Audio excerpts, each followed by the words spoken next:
আসসালামু আলাইকুম ওয়া রাহমাতুল্লাহি ওয়া বারাকাতুহু।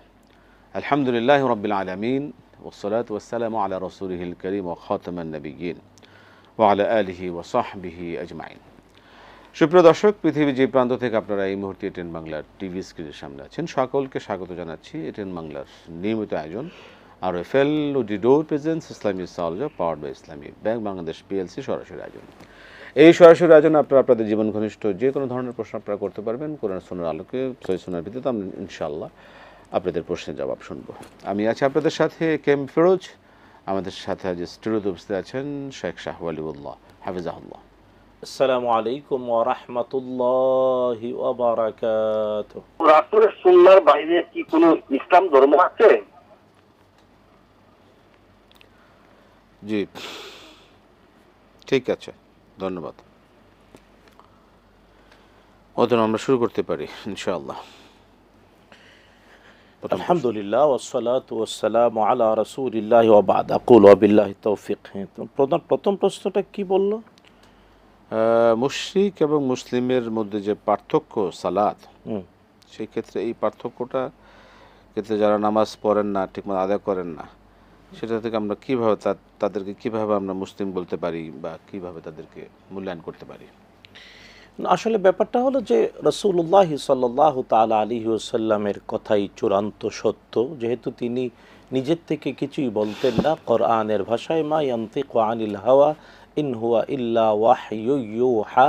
রাসূলুল্লাহ সাল্লাল্লাহু আলাইহি ওয়াসাল্লাম যা কিছু তার পবিত্র জবানে বলতেন সবই ছিল ওহী।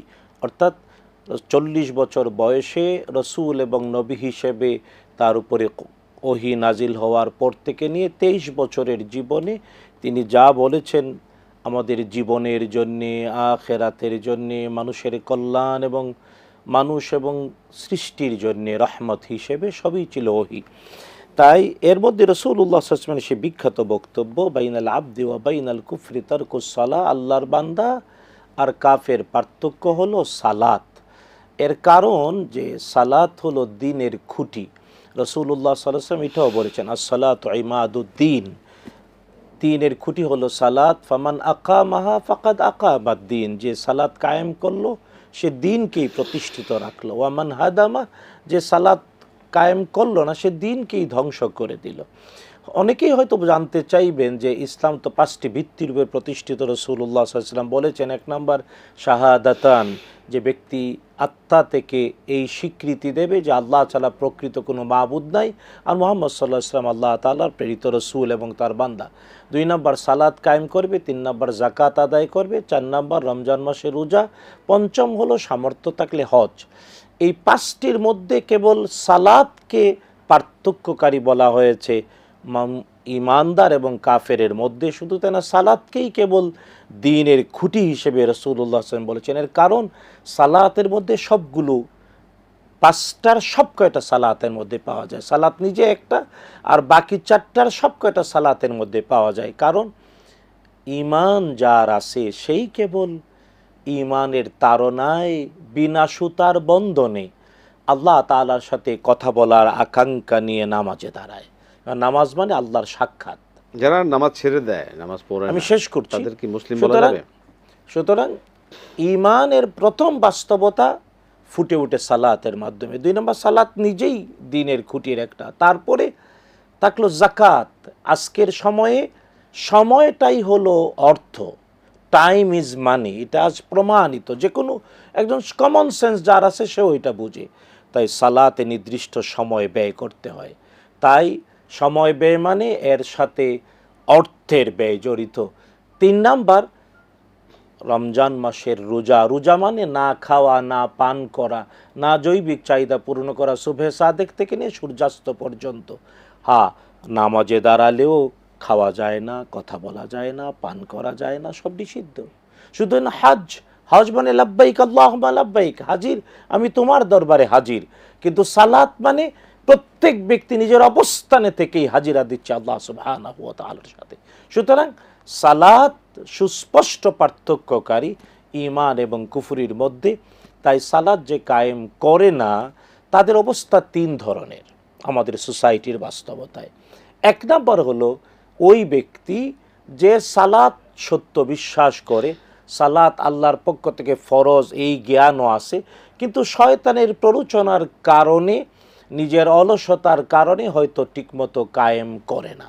আল্লাহ তাআলার কাছে সে ক্ষমা চাইলে আল্লাহ হয়তো ক্ষমা করে দেবেন, এমন লোকের সংখ্যাই বেশি। 2 নাম্বার, কিছু মানুষ এমন আছে যে এটাকে মানে মুসলমানদের জন্য ফরজ জানে, ইসলাম বাধ্যতামূলক করেছে প্রাপ্তবয়স্ক নরনারীর জন্য সালাত, এটাও জানে, কিন্তু সে ইচ্ছা করে স্বেচ্ছায় পড়ে না। তাইলে সে অবশ্যই পাপে, কবিরা গুনায় লিপ্ত আছে, এবং এটা তওবা করা ছাড়া ক্ষমা হবে না। এমন লোকের সংখ্যাও বাংলাদেশে আমাদের সমাজে আছে। কিন্তু তৃতীয় আরেক প্রকার লোক, যারা সালাতকে অস্বীকার করে, যারা সালাত অস্বীকার করে, তারা যদি মুসলিম বাবা মায়ের সন্তান হয়, তারা মুসলিম বলে দাবি করার অধিকার রাখে না যতক্ষণ না নিজের সকল অপরাধের স্বীকৃতি দিয়ে কালিমা পড়ে ইসলামে প্রবেশ না করবে, ততক্ষণ মুসলিম হতে পারবে না। ধরুন আপনি এই বিষয়টা আপনার নজরে এসছে কিনা, গ্রুপ আছে যারা বলে যে মনে মনে নামাজ পড়ে, এদের এই নামাজ কোন পর্যায়ের? এখন প্রশ্ন হলো, ওইটা আরেকটা প্রশ্ন, যে কোনো ইবাদতের জন্য আমাদের সবার কাছে নমুনা হলেন মুহাম্মাদুর রাসূলুল্লাহ সাল্লাল্লাহু আলাইহি ওয়াসাল্লাম। তাই ইবাদত হওয়ার প্রথম শর্ত জ্ঞান, 2 নাম্বার মুতাবিকুস সুন্নাহ, সংশ্লিষ্ট জ্ঞান সহ সুন্নাহর অনুকূলে ব্যক্তি করবে, তাহলে ইবাদত হবে। তাবিউস সুন্নাহ, রাসূলুল্লাহ সাল্লাল্লাহু আলাইহি ওয়াসাল্লামের অনুসরণে। এখন রাসূলুল্লাহ সাল্লাল্লাহু আলাইহি ওয়াসাল্লাম কি মনে মনে নামাজ পড়েছেন? সাহাবায়ে কেরাম করেছেন? না। সুতরাং এটা ইবাদত না, এটা হলো সুস্পষ্ট গুমরাহি। আল্লাহ হেদায়েত নসিব করুন। আমরা প্রশ্ন নিচ্ছি, দুঃখিত আমরা পেলাম না, আপনি আবার চেষ্টা করুন। প্রিয় দর্শক, আপনারা দেখছেন আরএফএলওডি ডোর presence Islami সালজা powered by Islami Bank Bangladesh PLC সরাসরি আয়োজন। আমাদের সময় হলো একটি বিরতি নেবার, ফিরছি বিরতির পর আবার ইনশাআল্লাহ আপনাদের সাথে সরাসরি আয়োজনে।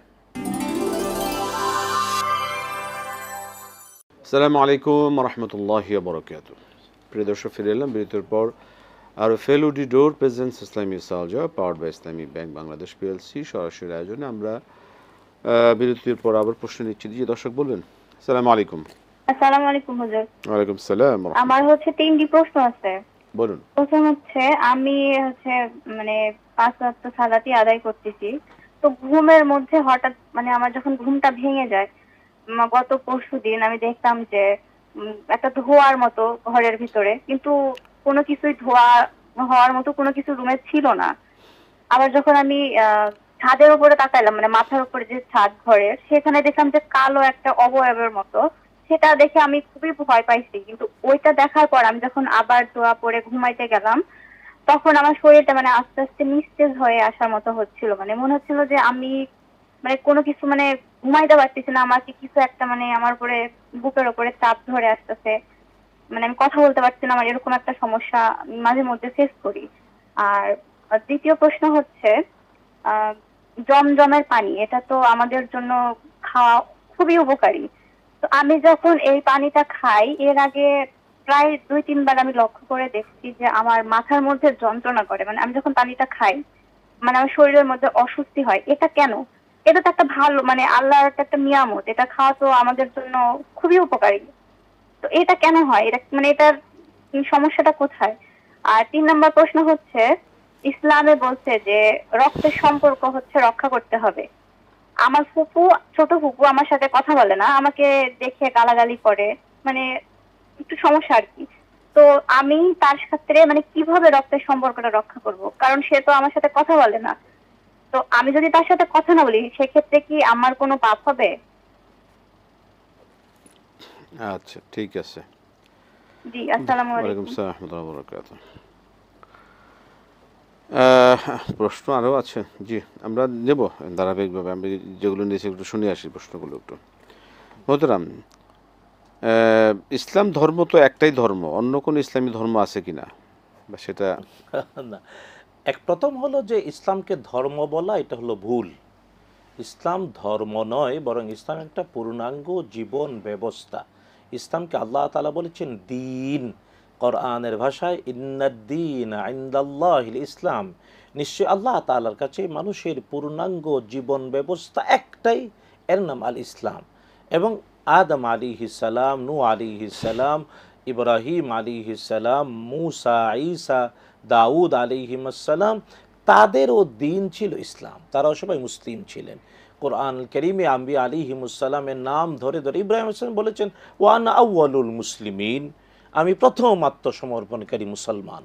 সুতরাং ইসলামই একমাত্র জীবন ব্যবস্থা, ইসলাম ছাড়া অন্য যত কিছু আছে সবই হলো বিভ্রান্তি। ইসলাম বলতে শুধুমাত্র ইবাদত কেন্দ্রিক কিছু একটা ধর্মীয় না, বিধিবিধান ইসলাম দ্বারাই মানে সীমাবদ্ধ না। পূর্ণাঙ্গ জীবন রাইট, ব্যবস্থা, পরিপূর্ণ জীবন। অর্থাৎ যেমন এই যে আমি আমি জন্ম নেওয়ার আগে আমাদের কোথায় কি ছিলাম, এর থেকে শুরু করে আমাদের পৃথিবীতে জন্ম, পৃথিবী থেকে চলে যাওয়া, বর্জক হয়ে চিরন্তন চিরস্থায়ী জীবন, এবং ওখানেও কে কোথায় কী হবে, এই টোটাল বিষয়টা স্পষ্ট করে যেখানে বিবৃত হয়েছে, এর নাম দ্বীন, এর নাম ইসলাম। এই জন্যে কবরে গেলেও মুনকার নাকির মৃত্যুর পরে প্রশ্ন করবে ওমা দীনুক, তোমার দিন কি ছিল। তাই ইসলামকে দিন বলতে হবে, সাধারণ ধর্ম বলাটা এটা অপরাধ, এটা আমরা অনেকে বলে ফেলি, উচিত না।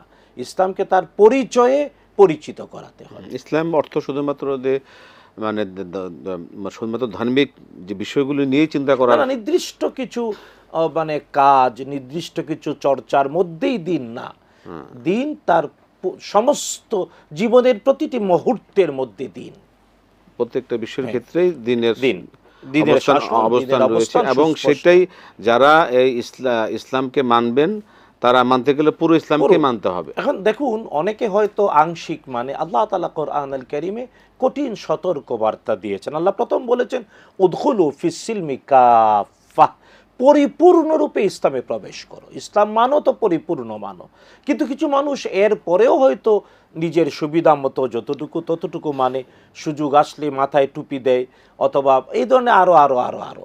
কিন্তু আল্লাহ তাআলা স্পষ্ট করে বলেছেন আফাতুমিনুনা বিবাদিল কিতাবি ওয়া তাকফুরুনা বিবাদ, তোমরা কি কিতাবের কিছু মানবে, ইসলামের কিছু মানবে, কিছু বাদ দেবে। ফামা জাযাউ মান ইয়াফআলু যালিকা মিনকুম ইল্লা খিজিয়ুন ফিল হায়াতিদ দুনিয়া ওয়া ইয়াউমাল কিয়ামাতি ইউরাদ্দুনা ইলা আশাদ্দিল আযাব, যারা এমনটা করবে দুনিয়াতে তাদের জন্য লাঞ্ছনাদায়ক জীবন, আর পরকালে কঠিন আর কঠোর শাস্তি। সেক্ষেত্রে মোহতারাম, আমরা যারা মুসলমান, ইসলাম যারা আমরা বিশ্বাস করি, আমি ইসলাম ধর্মের অনুসারী, তিনি একজন মুসলিম, আমি অ্যাজ এ মুসলিম আমার তো ইসলামের কিছু অংশ মানা, কিছু অংশ বাদ দেওয়ার তো সুযোগ, তাহলে ইসলামকে মানলাম না। অবশ্যই, যেমন একটা রাষ্ট্র, সেক্ষেত্রে মুসলমান হিসেবে সে পরিচয় দেওয়া খুবই উদাহরণ, একটা রাষ্ট্র যেমন বাংলাদেশ, আমরা আমাদের বাংলাদেশের প্রতি নিজেদের অকৃত্রিম সমর্থন, ভালোবাসা আমার মাতৃভূমির প্রতি। কিন্তু কেউ যদি কোনো কুলাঙ্গার যদি বলে যে না আমি বাংলাদেশকে মানি না, আমি অমুক বাংলাদেশকে মানে কিছু অংশ মানে কিছু অংশ মানি না, তাহলে তো ও রাষ্ট্রদ্রোহ, রাষ্ট্রদ্রোহ। চমৎকার চমৎকার এটা বোঝা উচিত যে দিন হিসেবে ইসলাম পূর্ণাঙ্গ, আর একমাত্র জীবন ব্যবস্থা পূর্ণাঙ্গ দিন হলো ইসলাম। এটা কেবল ধর্মই নয়, কেবল কিছু বিশ্বাস আর কিছু আচারের নাম না, টোটাল জীবনটার নাম। এই জন্যেই আল্লাহ তাআলা কোরআন আল কারীম দিয়েছেন, আর এর বাস্তব নমুনা হিসেবে আমাদের সামনে প্রেরণ করেছেন মুহাম্মাদুর রাসূলুল্লাহ সাল্লাল্লাহু তাআলা আলাইহি ওয়াসাল্লাম। তাই ইসলাম মানে কোরআন এবং সুন্নাহ, ইসলাম মানে কোরআন আর সুন্নাহ, ইসলাম মানে আল্লাহ তাআলার কথা এবং রাসূলুল্লাহ সাল্লাল্লাহু আলাইহি ওয়াসাল্লামের পবিত্র কথা, পবিত্র কাজ, পবিত্র সমর্থন, পবিত্র গুণাবলী। সুতরাং কোরআন আর সুন্নাহ এর বাহিরে কোনো কিছুর নাম ইসলাম না, বরং আল্লাহ তাআলা আমাদেরকে তারই বন্দিগি করার জন্য সৃষ্টি করেছেন, মানুষ আর জিনকে। আল্লাহ বলছেন ওমা খালাকতুল জিন্না ওয়াল ইনসা ইল্লা লিয়াবুদুন, মানুষ আর জিন কেবল আল্লাহর ইবাদতের জন্য, আর বাকি সব সৃষ্টি মানুষ আর জিনের সেবার জন্য। খুবই গুরুত্বপূর্ণ। আমরা খুবই ধন্যবাদ জানা প্রশ্ন করলেন। প্রশ্নের মাধ্যমে আসলে আমাদের একটা বিষয়ের জ্ঞানের যে দ্বারগুলো খুলে যায় এবং আমাদের ভুল আমাদের শুধরাচ্ছে, আলহামদুলিল্লাহ, এ থেকে আমরা শিক্ষা নেব। মতন আমরা একটা জীবন ঘনিষ্ঠ বিষয় আবার যাচ্ছি। দর্শকের প্রশ্ন ছিল যে ঘুম ভেঙে তিনি হঠাৎ জেগে উঠে দেখেন যে ঘরে একটু ধোয়া, কিন্তু ধোয়া হওয়ার মতো কোনো কারণ দেখছি না, ছাদের দিকে তাকালে মনে হয় কালো কি যেন আছে, এবং এবং সেটা আবার ঘুমোতে গেলে দেখা যায় আমাকে কেউ চেপে ধরছে। এগুলো কেন হচ্ছে, এর কি ব্যাখ্যা রয়েছে? প্রথম হলো একটা আমল করবেন, প্রতিদিন নিজের ঘরে সূরাতুল বাকারা তেলাওয়াত করাবেন। নিজে যদি পারেন অনেক ভালো, অথবা এখন তো ডিভাইস আছে, মোবাইল অ্যাপস আছে, বিভিন্ন মানে ইউটিউবে পাওয়া আড়াই যায়, পারা আলিফ লাম মিম থেকে ফানসুরনা আলাল কওমিল কাফিরিন, ইউটিউবে প্রচুর এখন হ্যাঁ, সুন্দর পাওয়া যায়, মক্কা মদিনার ইমামদের তেলাওয়াতের তেলাওয়াত কারীদের তেলাওয়াত পাওয়া প্রতিদিন যায়। একবার নিজের ঘরে কোরআনের সূরাতুল বাকারা তেলাওয়াত করাবেন। হুম, 2 নাম্বার হলো যখনই ঘুমাতে যাবেন তখন ন্যূনতম আয়াতুল কুরসি এবং সূরাতুল বাকারার শেষ 2 আয়াত জুড়ে জুড়ে তেলাওয়াত করবেন। আমানার রাসূল আমানার রাসূল থেকে ফানসুরনা আলাল কওমিল কাফিরিন জুড়ে তেলাওয়াত করবেন। আর নির্দিষ্ট করে ওই যে অনেকে এইভাবে মানে ঘুমের মধ্যে মনে হয় কি জন্য চেপে ধরে, এটাকে অনেকে বুবা বা আরো কিছু বলে, বোবা জিন বলে। স্থানীয়, হ্যাঁ, এটা থেকে বাঁচার জন্য একটা পরীক্ষিত আমল হলো যে বালিশে মাথা রেখে ঘুমের দোয়া পড়ে, আয়াতুল কুরসি পড়ে, সুবহানাল্লাহ 33 বার, আলহামদুলিল্লাহ 33 বার, আল্লাহু আকবার 34 বার পড়ে, তারপরে প্রথমে দুরূদ শরীফ পড়বে, তারপরে 4 বার কুল ইয়া আইয়ুহাল কাফিরুন পরে আবার শেষে দুরূদ শরীফ পড়বে এবং হাতের মধ্যে ফু দিয়ে সমস্ত যতটুকু পারে শরীরটা মুছবে, তাহলে আর কোনোদিন এই সমস্যা হবে না। সেক্ষেত্রে ওই যে তাসবিহ যেটা বললেন 33 বার, লাস্টেরটা 34 বার। এক্ষেত্রে অন্যান্য সময় আমরা যেভাবে তাসবিহ পড়ি 33 বার, একবার হলো লা ইলাহা ইল্লাল্লাহ, এটা পড়ি, এটা নামাজের পরে পার্থক্যটা, ঘুমের এবং নামাজের এই তাসবিহের পার্থক্য হলো প্রত্যেক নামাজের শেষে 33 বার সুবহানাল্লাহ, 33 বার, বিশেষ ফরজ, প্রত্যেক ফরজ নামাজের পরে 33 বার সুবহানাল্লাহ, 33 বার আলহামদুলিল্লাহ, 33 বার আল্লাহু আকবার, 99 হবে, 100 পূর্ণ হবে লা ইলাহা ইল্লাল্লাহু ওয়াহদাহু লা শারীকা লাহু লাহুল মুলকু ওয়া লাহুল হামদু ওয়া হুয়া আলা কুল্লি শাইইন কাদির। এর ফজিলত হলো যে সহিহ বুখারী মুসলিম বর্ণনা করেছেন, একদিন রাসূলুল্লাহ সাল্লাল্লাহু আলাইহি ওয়াসাল্লামকে দরিদ্র সাহাবায়ে কেরাম যারা আর্থিকভাবে দরিদ্র ছিলেন তারা এসে বললেন, ইয়া রাসূলুল্লাহ সাল্লাল্লাহু আলাইহি ওয়াসাল্লাম, যারা ধনী তারা তো টাকা পয়সা আছে, জিহাদ করে, হজ উমরা করে, আমরা যারা দরিদ্র জিহাদ করা, টাকা পয়সা ব্যয় করা, আবার হজ উমরা করা কোনো কিছুই আমাদের পক্ষে সম্ভব, আমরা তো পিছনে পড়ে গেলাম। রাসূল সাল্লাল্লাহু আলাইহি ওয়াসাল্লাম বললেন, শুনো, তোমাদের একটা আমল শিখিয়ে দিই। আমল হলো প্রত্যেক ফরজ সালাতের পরে 33 বার সুবহানাল্লাহ, 33 বার আলহামদুলিল্লাহ, 33 বার আল্লাহু আকবার, 100 পূর্ণ করবা লা ইলাহা ইল্লাল্লাহ ওয়াহদাহু লা শারীকা লাহু লাহুল মুলকু ওয়া লাহুল হামদু ওয়া হুয়া আলা কুল্লি শাইইন কাদির। তাইলে প্রত্যেক ফরজের পরে আমল যে করবে সে একটা কবুল হজ এবং উমরার সওয়াব। সুবহানাল্লাহ, সুবহানাল্লাহ, বিরাট ফজিলত। আমাদের সবারই করা উচিত। আর আরেকটা প্রসঙ্গ বলি, অনেকে আবার সুবহানাল্লাহ সুবহানাল্লাহ ও দ্রুত বলতে গিয়ে সুবহানাল্লাহ উচ্চারণ পাল্টে যায়, এটা আবার হাদিস দা বিশুদ্ধ বর্ণনায় রাসূলুল্লাহ সাল্লাল্লাহু আলাইহি ওয়াসাল্লাম শিখিয়েছেন যে একসাথে পড়বে সুবহানাল্লাহ আলহামদুলিল্লাহ আল্লাহু আকবার, সুবহানাল্লাহ আলহামদুলিল্লাহ আল্লাহু আকবার, তাইলে আর ওই সুবহানাল্লাহ ওই একসাথে উচ্চারণ একই রকম হওয়াটা আমরা সম্ভাবনা থাকবে না, মানে ফাম্বলিং হওয়ার যে সম্ভাবনাটা নাই। শেষ প্রশ্ন, এটার একটু আচ্ছা একটা আমরা প্রশ্ন, জি দর্শক বলবেন। আসসালামু আলাইকুম। ওয়ালাইকুম সালাম ওয়া রাহমাতুল্লাহ। হুজুর, আমার প্রথম প্রশ্নটা হচ্ছে যে আমরা বিভিন্ন নবীদের নাম শুনলে আলাইহিস সালাম বলতে হবে, আমাদের শেষ নবীর নাম শুনলে সাল্লাল্লাহু আলাইহি সাল্লাম দরুদ পড়তে হবে, এবং সাহাবীদের নাম শুনলে বা পড়লে রাদিয়াল্লাহু তাআলা আনহু পড়তে হবে, আনহুমা, এবং অন্যান্য তাবিঈন বা অন্যান্য লোকদের রহমতুল্লাহ আলাইহি পড়তে হবে। বর্তমানে যে অনেক লোকদের রহমতুল্লাহ আলাইহি বলতে, এইসব লোকদের রহমতুল্লাহ আলাইহি যে বলবো তাদের ভিতরে কি কি গুণে গুণান্বিত থাকতে হবে এবং তারা রহমতুল্লাহ আলাইহি বলার উপযুক্ত হবে, একটা। 2 নম্বর প্রশ্ন হচ্ছে, আমাদের এখানে 45 থেকে 50 বছর আগে এক ব্যক্তি মাদ্রাসার জন্য, ইবতেদায়ী মাদ্রাসার জন্য কিছু জমি দান করছিল, ওয়াকফা করছে আর কি। সেই জমিতে এখন হাট লাগে বা বাজার, সার্বক্ষণিক বাজার লেগে থাকে, সেখানে একটা ওয়াক্তিয়া নামাজের জায়গা করেছে। কিছুদিন পূর্বে কুয়েত ফাউন্ডেশন কর্তৃক একটা ওখানে মসজিদ বানাই ফেলছে, বাকিটা বাজারের কাজে ব্যবহৃত হয়। তো সেখানে আমাদের এখানে একটা মসজিদ আছে মহল্লার, জামে মসজিদ, 5 ওয়াক্ত সালাত জুমা সহ হয়। আর যেখানে কুয়েতি মসজিদ করছে ওখানে কিন্তু জুমা হয় না, শুধু আসর, মাগরিব এবং ঈশা চলে, 3 ওয়াক্ত নামাজ সালাত চলে। আমাদের এই মসজিদে একটা নতুন মাইক ক্রয় করেছে, ওই মাইকটা বাজারে ওই মসজিদ বা ওয়াক্তিখানা দিতে চাচ্ছে সে কমিটি কর্তৃক, এটা দেওয়া যাবে কিনা এই ঠিক মাইকটা, আছে, পুরাতন ঠিক আছে, মাইকটা ঠিক আছে, জানাবেন। ঠিক আছে। ধন্যবাদ, ধন্যবাদ রবিউল সাহেব, আপনি আমাদের নিয়মিত প্রশ্ন একজন, মাশাআল্লাহ। প্রিয় দর্শক, আমাদের সময় হলো আবারও একটি বিরতি নেবার। আমরা যাচ্ছি বিরতিতে, ফিরছি বিরতির পর আবার ইনশাআল্লাহ আপনাদের সাথে সরাসরি আয়োজনে। আসসালামু আলাইকুম রহমতুল্লাহ বরকাত। প্রিয় দর্শক, ফিরে এলাম বিরতির পর। RFL উডিডোর প্রেজেন্স ইসলামিয়া সালজা, powered by Islami Bank Bangladesh PLC। আমরা বিরতির আগে ধারাবাহিক যে প্রশ্ন শুনছিলাম, আবারও ফিরছি সেখানে।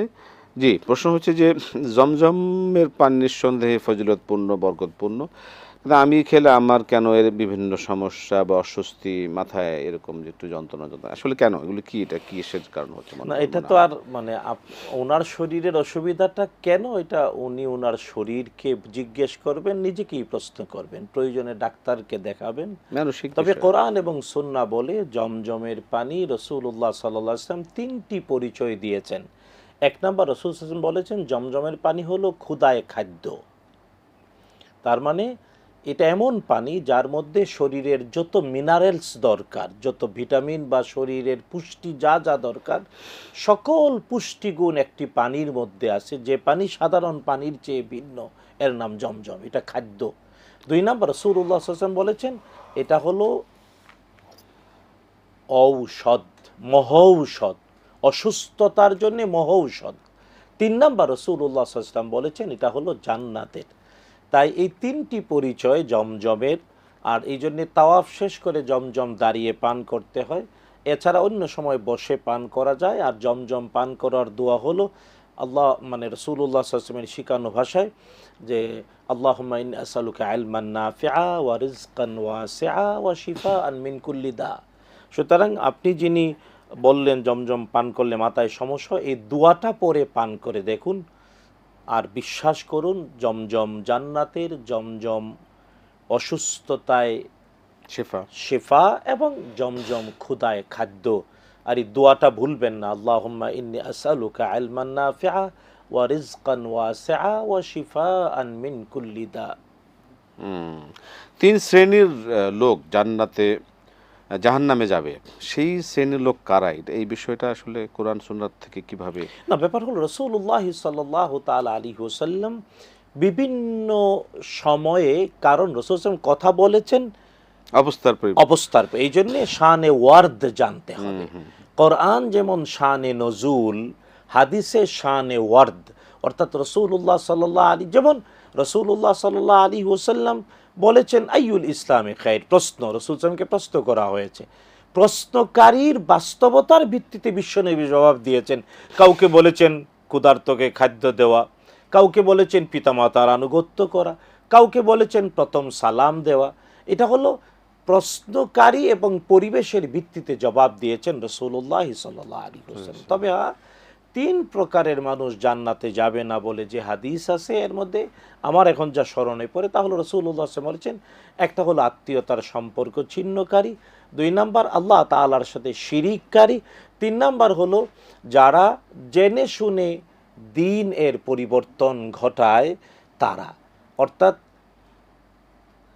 আত্মীয়তার সম্পর্ক ছিন্নকারী, দুই নাম্বার শিরকে জেনে শুনে নিমজ্জিত ব্যক্তি, আর তিন নাম্বার যে দিনের মধ্যে পরিবর্তন ঘটায়। আল্লাহ হেদায়েত নসিব করুন। রক্ত সম্পর্ক রক্ষা করা ইমানের দাবি। সেক্ষেত্রে যদি আপন ফুফু কথা না বলে, তার সাথে যদি তার পরিবর্তক আমি কথা না বলি, সেক্ষেত্রে কি গুনাহ হবে? এখন প্রশ্ন হলো, আমাদের প্রশ্নকারিণী যেভাবে কথা বললেন, কোনো এক পক্ষের কথা শুনে তো আর ফায়সালা দেয়া যায় না।